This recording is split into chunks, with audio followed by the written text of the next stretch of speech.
ಎಲ್ಲರಿಗೂ ನಮಸ್ಕಾರ. GK final solution YouTube ಚಾನಲ್ಗೆ ತಮಗೆ ಸ್ವಾಗತ. ಇಂದು ನಾವು HRMSನಲ್ಲಿ ಫೆಸ್ಟಿವಲ್ ಅಡ್ವಾನ್ಸ್ ಬಿಲ್ ಅನ್ನು ಯಾವ ರೀತಿಯಾಗಿ ಮಾಡಬೇಕು ಎಂಬುದರ ಬಗ್ಗೆ ನೋಡೋಣ. ಹಾಗಾದರೆ HRMS ಸ್ಕ್ರೀನ್ಗೆ ಪ್ರವೇಶವನ್ನು ಪಡೆದ ನಂತರ ಪೇರೋಲ್ ಮೆನುವಿನಲ್ಲಿ ಸಬ್ ಮೆನು ಆದಂತಹ ಲೋನ್ ಆ್ಯಂಡ್ ರಿಕವರಿ, ಅದರಲ್ಲಿ loan and recovery only festival ಮೇಲೆ ಕ್ಲಿಕ್ ಮಾಡಬೇಕು. ಇದರಲ್ಲಿ ಸಿಬ್ಬಂದಿಯ KJD ಸಂಖ್ಯೆಯನ್ನು ನಮೂದಿಸಿ ಗೆಟ್ ಮೇಲೆ ಕ್ಲಿಕ್ ಮಾಡಬೇಕು. ಸಿಬ್ಬಂದಿಯ KJD ಸಂಖ್ಯೆಯನ್ನು ನಮೂದಿಸಿ ಗೆಟ್ ಮೇಲೆ ಕ್ಲಿಕ್ ಮಾಡಿದ ನಂತರ ಸಿಬ್ಬಂದಿ ಹೆಸರು ಮತ್ತು ಕರ್ತವ್ಯಕ್ಕೆ ಹಾಜರಾದಂತಹ ದಿನ ಡಿಸ್ಪ್ಲೇ ಆಗುವುದು. ನಂತರ ಆಡ್ ನ್ಯೂ ರೆಕಾರ್ಡ್ ಮೇಲೆ ಕ್ಲಿಕ್ ಮಾಡಬೇಕು.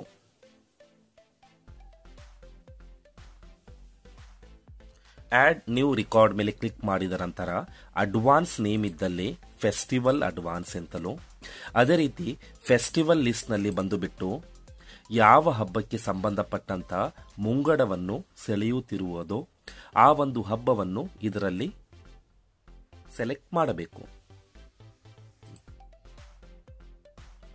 ನಂತರ ಸ್ಯಾಂಕ್ಷನ್ ನಂಬರ್, ಇದರಲ್ಲಿ ಮಂಜೂರಾತಿಯ ಆದೇಶ ಸಂಖ್ಯೆಯನ್ನು ಇದರಲ್ಲಿ ನಮೂದಿಸಬೇಕು.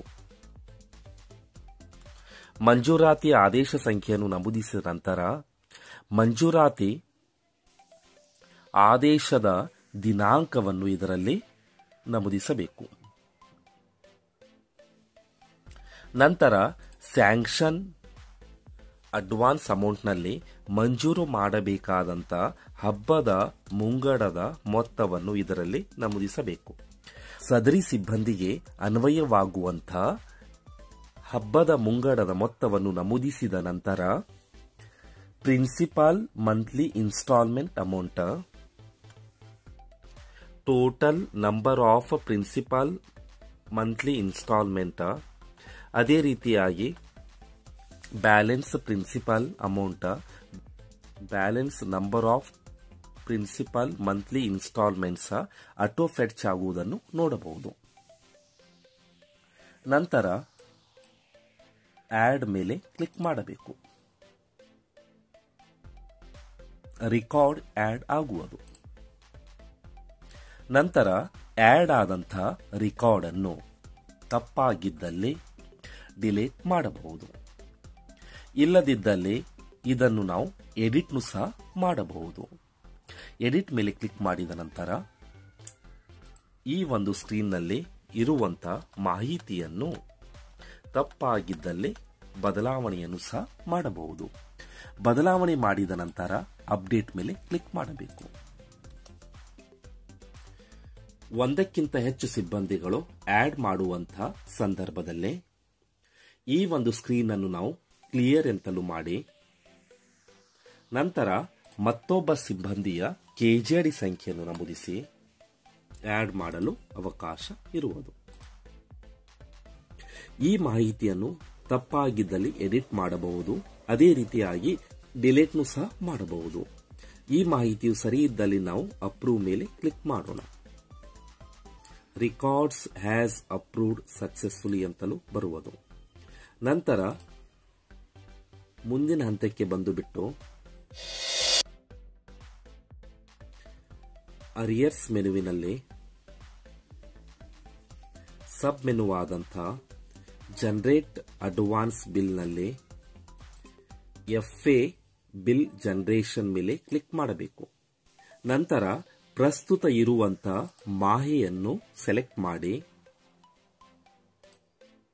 ಫ್ರಾಮ್ ಅಂಡ್ ಟು ಮಾಹಿ, ಪ್ರಸ್ತುತ ಇರುವಂತಹ ಮಾಹಿತಿಯನ್ನು, ಅದೇ ರೀತಿ ಇಯರ್ ಇದ್ದಲ್ಲಿ ಪ್ರಸ್ತುತ ವರ್ಷವನ್ನು ಸೆಲೆಕ್ಟ್ ಮಾಡಿ, ಲೆಕ್ಕ ಶೀರ್ಷಿಕೆಯನ್ನು ಸೆಲೆಕ್ಟ್ ಮಾಡಿ, ಎಸ್ಟಾಬ್ಲಿಷ್ಮೆಂಟ್ ನಂಬರ್ ಅನ್ನು ಸೆಲೆಕ್ಟ್ ಮಾಡಿ ಗೆಟ್ ಡೀಟೇಲ್ಸ್ ಮೇಲೆ ಕ್ಲಿಕ್ ಮಾಡಬೇಕು.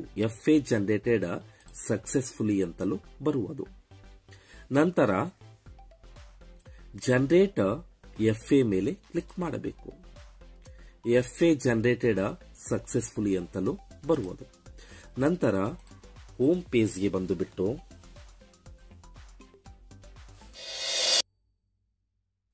ಅರಿಯರ್ಸ್ ಮೆನುವಿನಲ್ಲಿ ಸಬ್ ಮೆನು ಆದಂಥ ಅರಿಯರ್ಸ್ ರಿಪೋರ್ಟ್ಸ್ ಬಿಫೋರ್ ಅಪ್ರೂವ್ ನಲ್ಲಿ ಬಂದುಬಿಟ್ಟು FA ಬಿಲ್ ಬಿಫೋರ್ ಅಪ್ರೂವ್ ಮೇಲೆ ಕ್ಲಿಕ್ ಮಾಡಬೇಕು.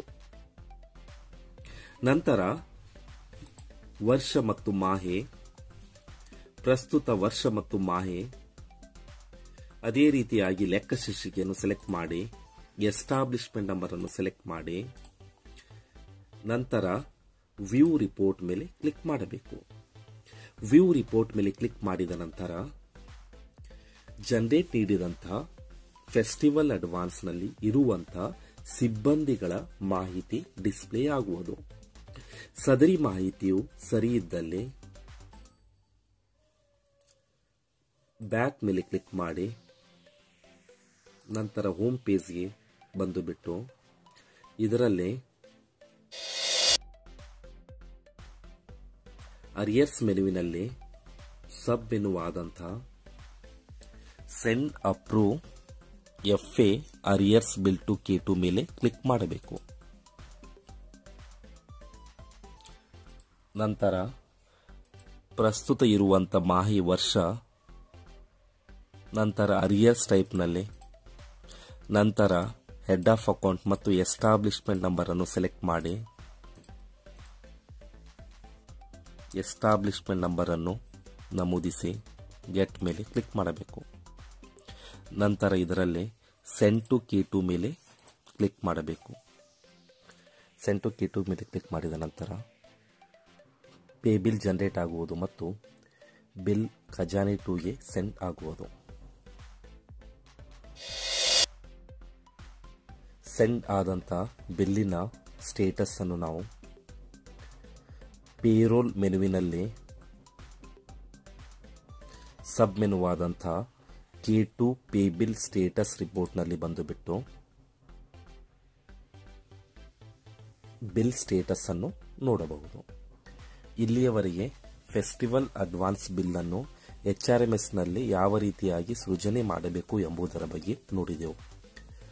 ಇನ್ನು ಹೆಚ್ಚಿನ ವಿಡಿಯೋಗಳಿಗಾಗಿ GK final solution YouTube channel ಅನ್ನು ಸಬ್ಸ್ಕ್ರೈಬ್ ಮಾಡಿ. ಧನ್ಯವಾದಗಳು.